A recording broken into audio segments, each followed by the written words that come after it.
Ladies and gentlemen, welcome to the Porterville Military Academy Ceremonial Review. My name is Cadet Abigail Stevenson. I'm a 7th grader, a first-year cadet, and I will be your Master of Ceremonies today.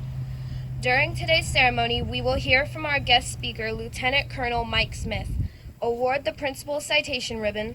We will acknowledge and celebrate our 8th grade cadets advancing to the 9th grade. Award the Coveted Honor Cadet Bar to one enlisted cadet from each grade and the Honor Cadet Officer Bar to one cadet officer. We will conduct a change of command ceremony, and finally the cadets will pass in review.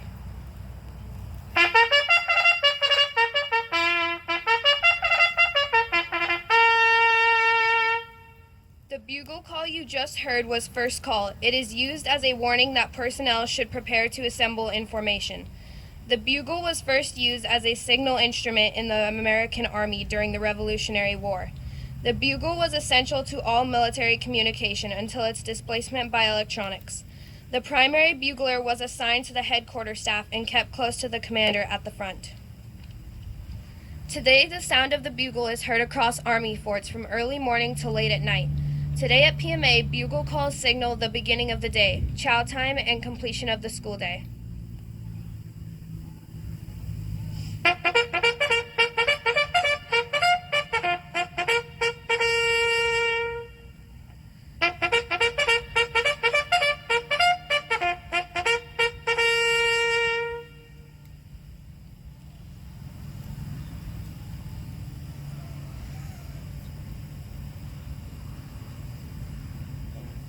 You are listening to the marching music that has been used for keeping units in step during ceremonies. Marching music used in modern-day military ceremonies has a long history. Even before the U.S. Army was created in 1775, musicians were an integral part of the military. From the Signal Corps drummers in the Revolutionary War to the full brass bands of World War II, music has been a critical part of the Army's success. In 1775, musicians in the Minutemen companies provided the steady rhythms needed to drill the new militia against the British in the Revolutionary War. Support for independence grew and spread throughout the colonies as the war intensified. The colonists held rallies with patriotic speeches and banners. Militia companies drilled while bands played patriotic melodies. General Washington, an accomplished flutist, ordered his musicians to attend regular training sessions with the regimental drum and fife majors. In 1920, General John J. Pershing, commander of all Allied expeditionary forces in Europe, discovered that the band music of France and Great Britain was greatly superior to that of the United States. Since General Pershing believed bands were essential to troop morale, he implemented a training program to improve the Army's band program. One of the most prestigious Army bands today is the United States Army Band, known as Pershing's Own. Before we begin, we want to acknowledge the reviewing party and some distinguished guests. When your name is called, please stand briefly to be recognized. Ladies and gentlemen, please hold your applause until all names are called. The reviewing officer for today's ceremony is Major General David Baldwin, the Adjutant General, California National Guard. The reviewing party consists of Brigadier General Peter Cross, Youth and Community Programs Task Force Commanding General, Chief Warrant Officer 5 Anthony Williamson, the State Command Chief Warrant Officer, California National Guard, Command Chief Master Sergeant Thomas James, Command Senior Enlisted Leader to the Adjutant General, California National Guard. Porterville Unified School Board President Felipe Martinez. Dr. Nate Nelson, Superintendent of Schools. Trustee Pete Lara, Trustee Donna Berry, Trustee Tom Velasquez. Dennis Durbin, Porterville Military Academy Advisor Board Member. Lieutenant Colonel Mike Smith, Assistant Executive Officer and Incoming Executive Officer, California Cadet Corps. Command Sergeant Major Dennis Sirkin, California Cadet Corps Command Sergeant Major. Sergeant Major Richard Aller, Youth and Community Programs Task Force Senior Enlisted Leader. Doug Immels, Principal, Porterville Military Academy. Captain Dave Archer, Commandant of Cadets, Porterville Military Academy. And Cadet Captain Ashley Santizo, 3rd Brigade Cadet Commander.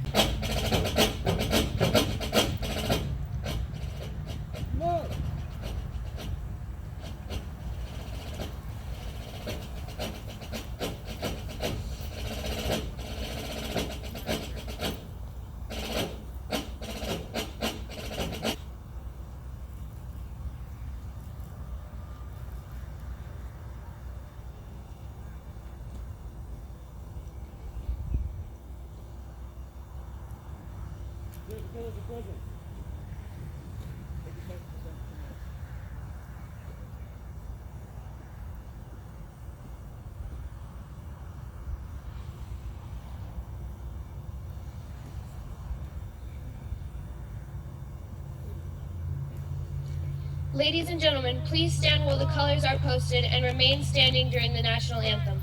It is customary for civilians to place their right hand over their heart and remove any headgear.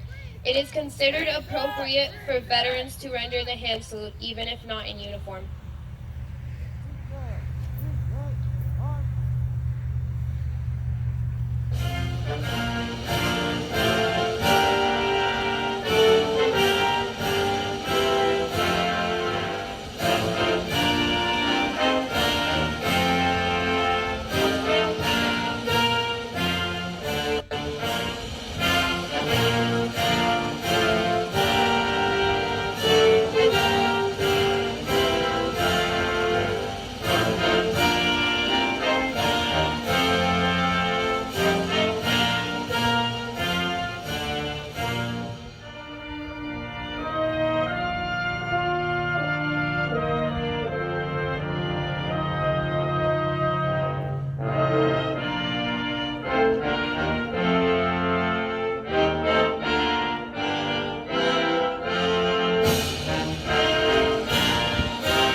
Ladies and gentlemen, you may be seated.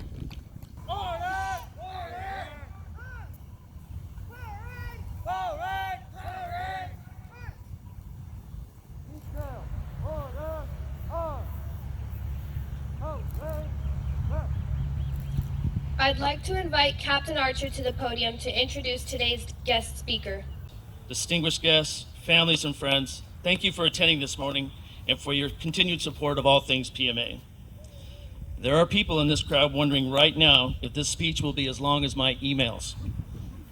Fear not, there are only 2 sections, split up into 27 parts. Ladies and gentlemen, we have cadets that are distant learners in the ceremony that have not been on campus and have never marched in a parade. They had this morning to practice alone to get ready. They had the option not to come. Thank you to those cadets that made the decision to participate. Even for those cadets that were in person, our schedule left little time to practice, but all the cadets were very focused, and I think you'll be impressed. Our cadets look good, but it's not easy to stand in formation for this long. I tell each group of cadets before every pass and review that they are going to be hot, sweat is going to be running down their back, their shoulders, back, and hips will start to ache. I explain to them that this event is not about them. It's about the people in the audience that have given a lot to the Academy and support them as they attend. Furthermore, the ceremony they're participating in is the same ceremony literally tens of millions of U.S. service members have participated in. That connects generations, it connects purpose, and I hope it connects pride. I was sharing with our band director, Mr. Campbell, about wanting more practice. He said something pretty profound. Every teacher gets some small measure of evaluation based on students showing what they learn. This is usually in a private classroom. Just as band directors experience, the military staff puts everything out there for large numbers of people watching our students perform what they were taught. It's a special kind of stress. Thanks, Norm, for that insight. So, to my NCOs, you have proved once again that you are the backbone of the organization. Thank you. Now to our guest speaker. I met then 21-year-old Second Lieutenant Mike Smith as a 16-year-old cadet at the 1987 Cadet Summer Camp. There's one poignant moment from that camp where Lieutenant Mike Smith impacted how I would lead in the next 30 years after that. He's probably a little nervous about the story I'm about to tell right now. One of my responsibilities was to write a discipline policy for all cadets at camp. Again, I was 16 years old, and most of my teachers would describe me as the class clown. And I was responsible for writing a discipline policy for 800 cadets. Let that sink in. What I wrote was very detailed and chock full of spelling and grammatical errors. I've always thought that I excelled at making spelling and grammatical errors. It's all about how you frame things, I think. He spent time going over the policy, but in the end convinced me to rewrite it completely in a way that took the locus of control away from me or one set policy.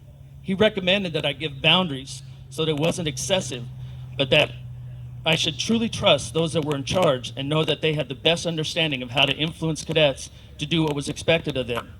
It was a lesson I took with me and I've used in every leadership position I have held since. Let me tell you a little bit more about Mike Smith. He said that I could liberally pull from his bio. Maybe you should have given me some boundaries, sir. Lieutenant Colonel Smith's full-time job is the chief fire chief for San Manuel Band of Mission Indians. He is responsible for leading a Class 1 all-risk fire department and is actively engaged in emergency response, hazard mitigation, leading large and complex emergency incidents, cooperative multi-jurisdictional mutual aid relationships. Fire Chief Smith is only one of 40 who are certified in the state of California as a fire chief. He was designated by the International Commission on Professional Credentialing as a chief fire officer. Prior to being a fire chief, he's worked in numerous roles to include paramedic engineer for the California Department of Forestry, paramedic program liaison for Crafton Hills College, federal disaster team member, and president of the engineer for the High Grove Volunteer Fire Department. This list actually goes on, but this is where I liberally pull from your bio, sir. He still remains a licensed paramedic and volunteers with the San Bernardino County Sheriff's Department as a flight paramedic on their helicopter search and rescue team. Colonel Smith holds a bachelor's degree in biology from University of Redlands and a master's in leadership with an emphasis in disaster preparedness and executive fire leadership from Grand Canyon University. Colonel Smith has received an extensive list of awards. Some of them are member of the Mortarboard National College Honor Society, recipient of cardiology honors from Crafton Hills College, Highland City Firefighter of the Year, Boy Scouts of America Distinguished Hero Award, and was honored by the Obama White House in 2012 as a champion of change for emergency preparedness. He also serves as part of a disaster medical assistance team in responding to the attacks on 9/11, the devastation of Hurricane Katrina in 2005, and to Puerto Rico for Hurricane Maria in 2017. Colonel Smith was a cadet, joining in 1979 at Olive Vista Junior High School with the 7th Brigade in Los Angeles. He progressed through the ranks and was promoted to cadet colonel. I'd like to point out to the audience that on average, no more than 5 cadets attend the rank of full colonel in any given year. He met his wife, Lieutenant Colonel Sandra Smith, in the Cadet Corps, who was also a cadet colonel. His daughter Chloe is a 2019 graduate of West Point Academy, Military Academy. Chloe is also a former cadet colonel. His son Ryan is currently attending Baylor University.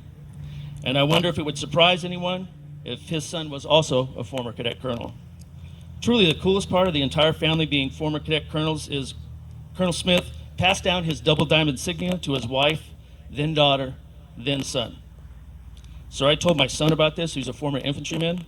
He felt competitive, so he said, yeah, Dad, but I can take those kids' lunch money. So I'm not sure if I'm supposed to be proud about that.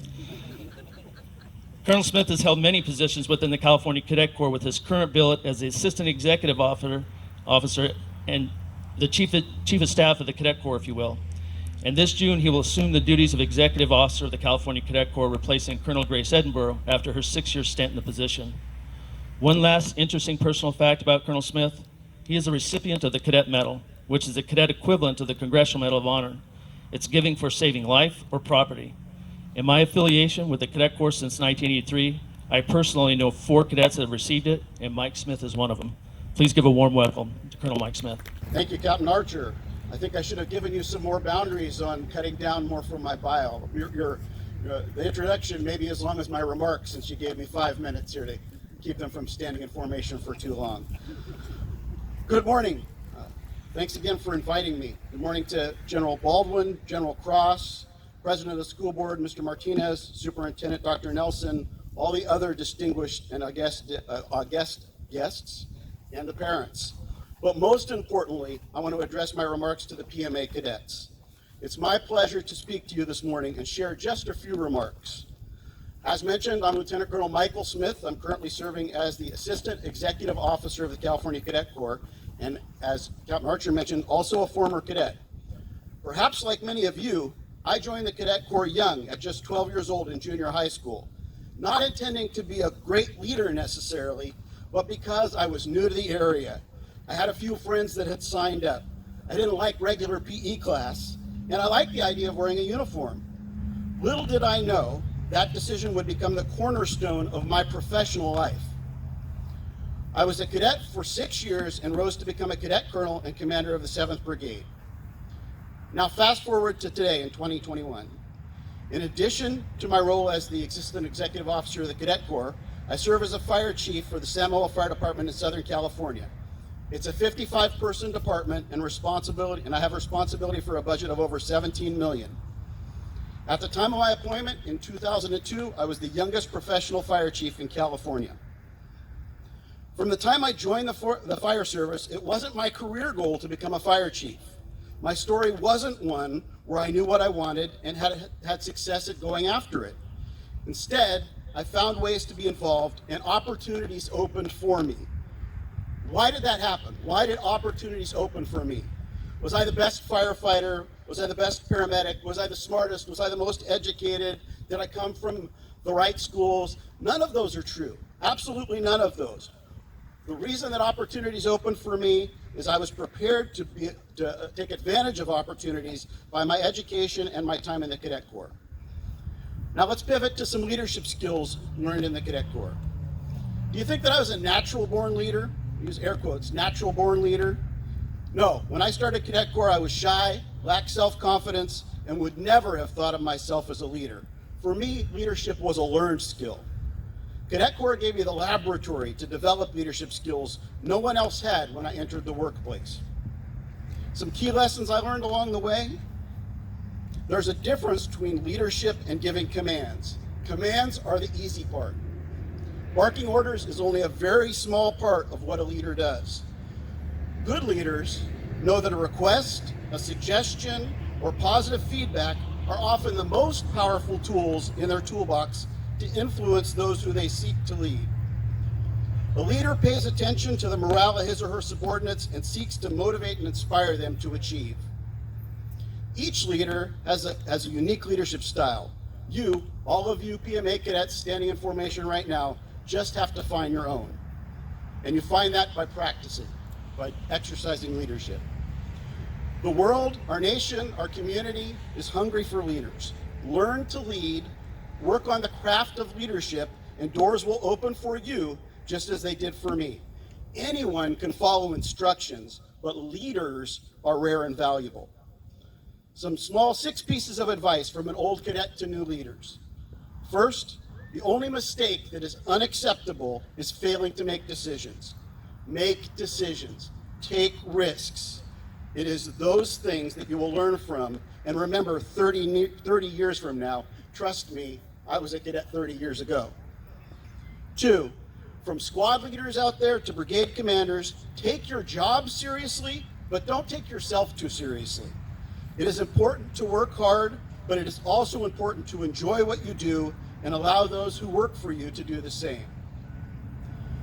3, give your unit goals and directions. Define where you want to go and what you want them to do. Leaders set destinations, define objectives, and describe for their subordinates what success looks like. Articulate a vision.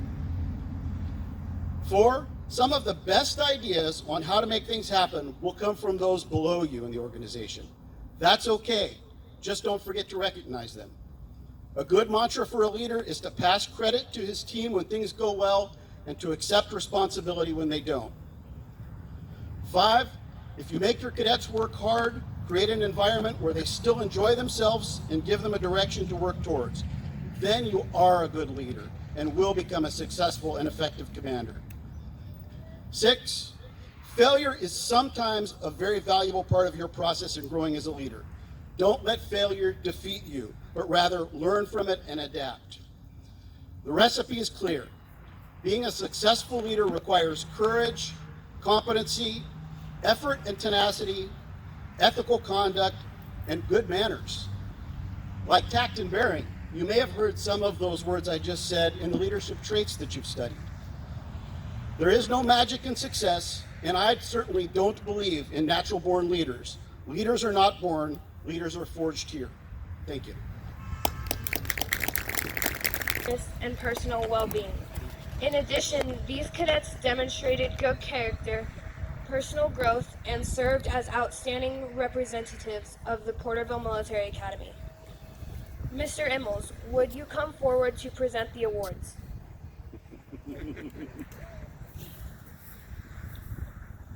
Will the following cadets please report to be recognized? Suhi Hernandez, 7th grade.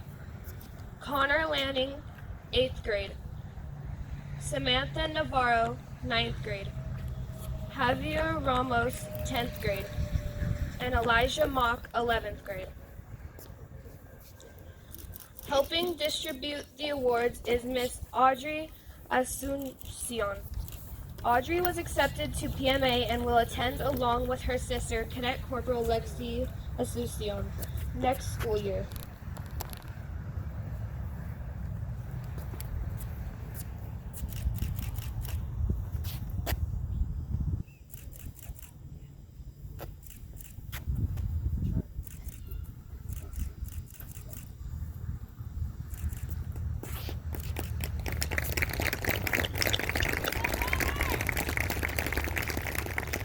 Congratulations to these PMA cadets.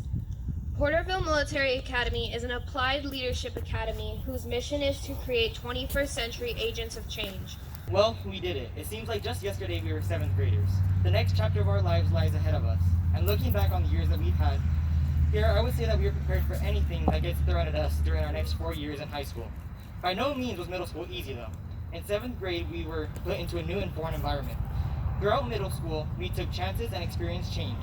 We were challenged to set higher goals in school and life. We were engaged in cadet and extracurricular activities, branched out socially, created new friendships, and strengthened our old ones. One thing is for certain though, we will not be here today where we are without the help and support along the way. Teachers, thank you for everything that you've done and the tireless effort that you have made to make us better leaders. Parents, thank you for giving us this opportunity and continue for us to have a better chance of succeeding at life. Thank you so much. Between our teachers and parents, you have helped us forge a path.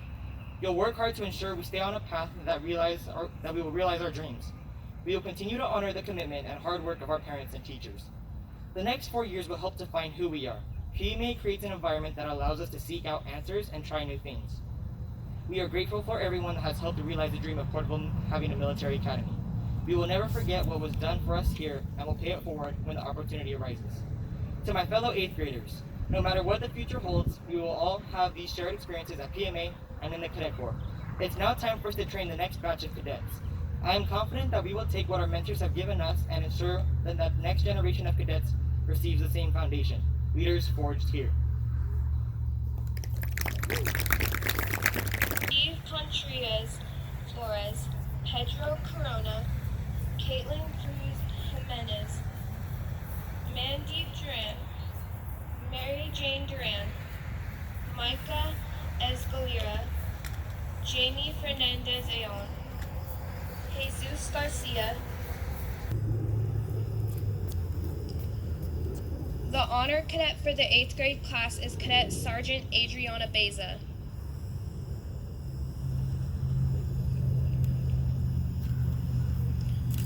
The honor cadet for the 9th grade class is Cadet Estefany Ortiz. The honor cadet for the 10th grade class is Cadet Corporal Madison Smith. The honor cadet for the 11th grade class is Cadet Sergeant Emily Robinson.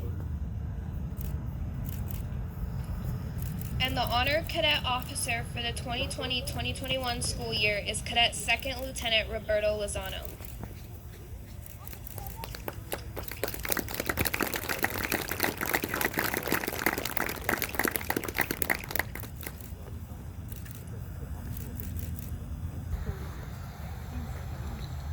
The outgoing commander passes the colors to the Commandant of Cadets, thereby relinquishing her responsibilities and authority. The Commandant of Cadets then passes the colors to the incoming commander, charging the new commander with the same responsibility and authority. The incoming commander then passes the colors back to his command sergeant major, charging her with the same duties and responsibilities she had with the outgoing commander. By authority of paragraph 3-2 Alpha, Cadet Regulation 3-22, the undersigned assumes command of the 30th Regiment, 3rd Brigade, California Cadet Corps. Please congratulate Lieutenant Elijah Mock on his assumption of command.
Second platoon leader is Cadet Sawyer Stevens. Bravo Company Commander is Cadet Sergeant Adriana Beza. First platoon leader is Cadet Corporal Connor Lanning. Second platoon leader is Cadet Corporal Iari Saucedo. Ladies and gentlemen, please rise and render the appropriate honors as the colors pass.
Is Cadet Corporal William Drake. Second platoon leader is Cadet Sergeant Jesus Cuevas.